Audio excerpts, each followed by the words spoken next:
Raphaël Béguinel, bonjour. Bonjour, merci de me recevoir. Vous êtes venu aujourd'hui nous présenter votre premier roman, Les pavés du pardon, édité aux éditions Brandon. Oui. Raphaël, vous écrivez depuis l'adolescence et vous avez participé à un concours de nouvelles et vous avez gagné le premier prix. Le concours de nouvelles était organisé par les éditions Brandon. À partir de là, vous avez suivi des ateliers d'écriture qui ont abouti à la naissance de ce livre, Les pavés du pardon. Est-ce que vous pouvez nous en dire plus ? Avec plaisir. L'histoire des pavés du pardon, c'est l'histoire de 3 personnages, un immigré italien et sa fille qui travaillent dans les brasseries de Gare du Nord, et un immigré bulgare qui fuit un drame qui a eu lieu à Sofia, en Bulgarie, et qui va venir travailler dans la même brasserie que le père et sa fille et perturber le cours de leur vie.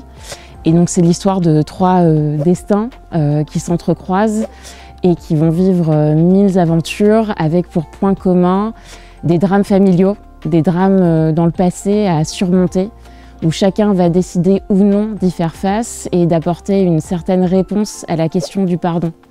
Pardon à soi-même, pardon aux autres. Et le roman tourne justement effectivement autour des secrets de famille.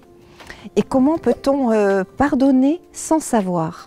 C'est toute une question et dans ce roman, je tente d'y apporter une ou 2 réponses différentes. Est-ce que justement, on ne vit pas mais on survit sans savoir et donc on cherche absolument inlassablement à savoir pour pouvoir décider de pardonner ou non.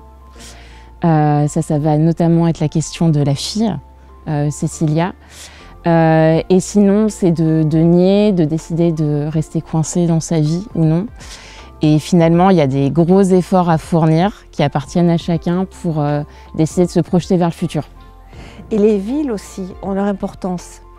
Oui, je suis pour ma part une grande lectrice d'Émile Zola. Donc sans surprise, j'ai pu dévorer Le ventre de Paris, Au bonheur de dame et tant d'autres. Et donc c'est vrai que ça m'est apparu presque comme une évidence de faire des lieux, des personnages à part entière de l'histoire. Donc autant Paris et Sofia pour les villes, mais même plus particulièrement le quartier Gare du Nord, et encore plus particulièrement la gare, qui est vraiment un personnage à part entière, autant un soutien, autant parfois un personnage qui peut juger ceux qui gravitent autour d'elle et ce qu'ils vivent finalement autour d'elle. Personnellement, j'ai beaucoup aimé le livre de Raphaël Béguinel. J'espère que vous l'aimerez aussi. Et j'ai vraiment l'impression d'avoir assisté à la naissance d'une romancière. Merci beaucoup. À bientôt, Raphaël.